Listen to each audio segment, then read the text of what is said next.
Chapter 2. Now let's take a look at the world of the fairies. So listen closely. In a forest about a mile from the city, two fairies meet and start talking.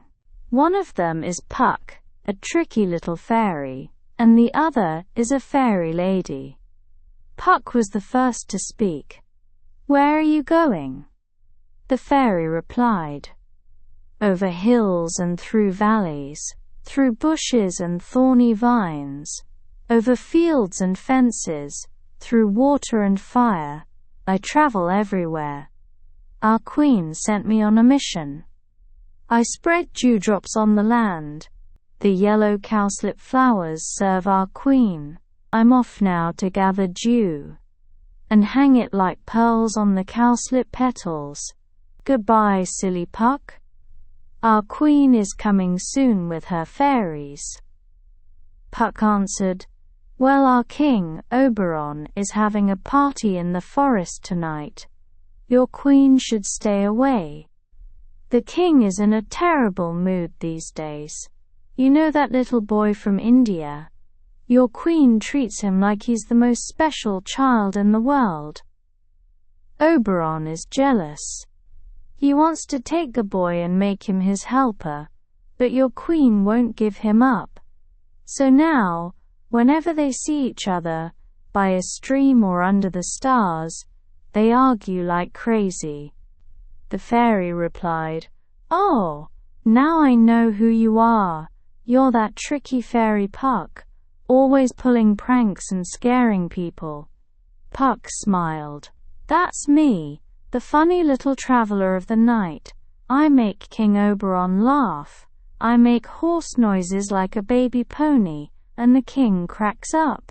Sometimes, I pretend to be a roasted apple and jump into old ladies' tea, splashing them when they take a sip. I also turn into a little stool, and when someone tries to sit, I vanish so they fall to the ground. The other fairies laugh so hard. But now move aside.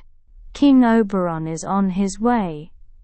The fairy looked around nervously and said, "Our queen is coming too. I wish your king would go somewhere else." Right then, a crowd of fairies filled the forest clearing. Leading them were Oberon and Titania. As soon as they saw each other, Oberon spoke first. "What bad luck to run into you on such a lovely moonlit night, proud Titania." "Humph, jealous Oberon. Come on, fairies, we're leaving.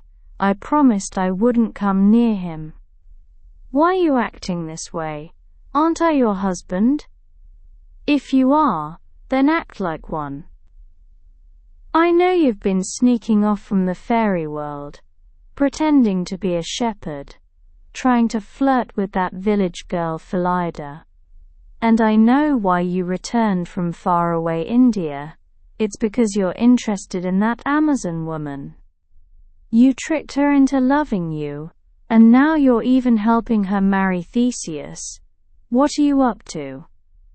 "Oh please, must you say such things in front of everyone? You're accusing me of being in love with Hippolyta. Weren't you the one who told Theseus to win her heart in the first place?" "Whatever the case, look what our fighting has caused. Everything is out of balance. Farmers' crops are dying. People are wearing winter coats in summer. Frost is covering the fresh green leaves. The seasons are all mixed up.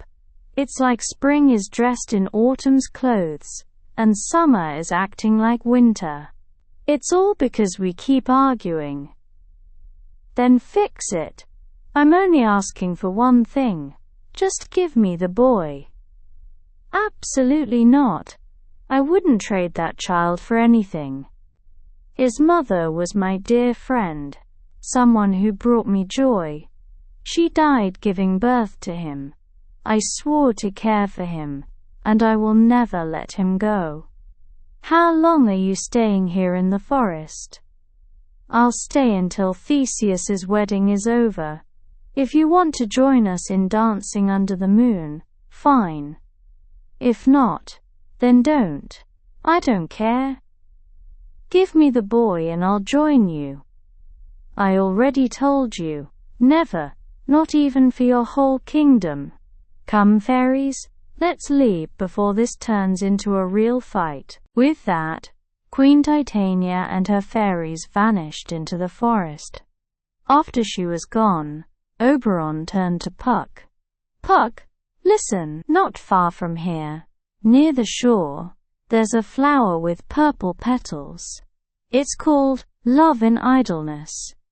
It grew from a spot where Cupid's arrow fell. It used to be white, but the arrow changed it. I've shown you this flower before, remember? If you put the juice from this flower on someone's eyelids, they'll fall in love with the first thing they see when they wake up. Go now. Faster than a whale swims. Bring me that flower. I can run around the whole world in under an hour, Puck said, and sped off toward the shore. Now alone, Oberon said to himself, once I get that flower, I'll use it on Titania while she sleeps. Then, when she wakes, she'll fall madly in love with whatever creature she sees. Lion, bear, fox, monkey, anything. She'll stay under the spell until I remove it. I won't free her until she gives me the boy. Wait, who's coming? I'll hide and watch. At that moment, Demetrius entered the forest with Helena chasing him. Helena had told Demetrius that Hermia and Lysander were running away, so now he was trying to find them. And she was still following him. Stop following me, Demetrius shouted. Why are you chasing someone who doesn't love you? Where's that sneaky Lysander? If I catch him running off with Hermia, watch out! And you, Helena, go away. You pull me to you like a magnet pulls iron, Helena said. True love ties me to you. I can't stop following. I'm pulling you? Have I ever said anything kind to you? I keep telling you to leave. The more you push me away, the more I love you. I'm like your dog. The more you kick me, the more I want to stay by your side. This is hopeless.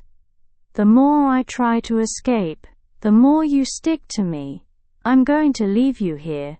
If something happens, don't blame me. You're so cruel. Go ahead, run off. I'll keep following you. It's like the world is backward now. A dove chasing a hawk, a deer hunting a tiger. You're making women look bad by making me chase you. But even if it kills me, I'll keep following you. As they disappeared, Oberon shook his head. What a sad sight. I'll make sure that man falls for her before they leave the forest. Just then, Puck returned with the flower. He gave it to Oberon. Well done, said Oberon. Now I'll put some of this on Titania's eyes while she sleeps. You, Puck, take some too. Look for a young Athenian man. He's being followed by a girl who loves him, but he doesn't love her back. Find him, and put the juice on his eyelids. Make sure the first thing he sees is her. You'll recognize him by his Athenian clothes. Come back before sunrise. Puck nodded and ran off. So what happened next? Of course, Oberon found Titania sleeping under a tree. The fairies sang her a sweet lullaby until she fell into a deep sleep. Oberon crept up and put the magic juice on her eyelids. With a mischievous grin, he said, "When you wake up, you'll fall in love with the first creature you see. I hope it's something wild and weird. Let's see how you like being in love. Now let's look somewhere else." Not far away, Lysander and Hermia were wandering through the forest. Hermia looked tired and was leaning on Lysander. He said, "Hermia, you seem really tired. I'm a little lost myself. Let's stop and rest." They both looked worn out. They found a place to lie down and soon fell asleep. Just then, Puck showed up. He had searched the forest but hadn't found the right Athenian man. He saw Lysander and Hermia sleeping apart and thought, "This must be the man the king told me about. He must really dislike her since he's not even sleeping close to her." So Puck put the juice on Lysander's eyes and left. But wait, Demetrius and Helena showed up nearby. Demetrius was still looking for Hermia, and Helena was still following him. Helena saw Lysander lying still on the ground, and panicked. She gently shook him to wake him up. Lysander opened his eyes and said, "Helena, my beautiful Helena, you shine like the sun. Where is that awful Demetrius? I'll fight him." Helena stared at him, confused. "What? Lysander, don't joke like that. Demetrius loves Hermia, and she loves you." "Hermia? I can't believe I wasted so much time on her. It's you I truly love, Helena. I see clearly now. Please, believe me." Helena was stunned and started crying. "This is so cruel. First Demetrius doesn't want me, and now you're making fun of me too. You both think I'm a joke. This is the worst." Helena ran off, not seeing Hermia asleep nearby. Lysander looked at Hermia with disgust, then ran after Helena. When Hermia woke up, Lysander was gone. Only Demetrius was nearby. Things were getting really confusing now. You're probably wondering what happens next. But hold on a moment. Aren't you also curious about who Titania will see when she wakes up? Now, let's check on another part of the forest. Specifically, the clearing under the oak tree where the group of craftsmen plan to rehearse their play. Comprehension questions. 1. Who are the two fairies that talk at the beginning of the chapter? 2. What mission did the fairy lady say the queen gave her? 3. Why does Puck say King Oberon is upset with Queen Titania? 4. What kind of tricks does Puck like to play on people? 5. What does Titania say Oberon has been doing that makes her angry? 6. What problems in nature are happening because Oberon and Titania are fighting? 7. What magic flower does Oberon send Puck to find, and what does it do? 8.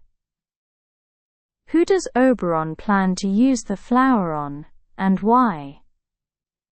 9. What mistake does Puck make when he uses the flower juice? 10. What happens when Lysander wakes up and sees Helena?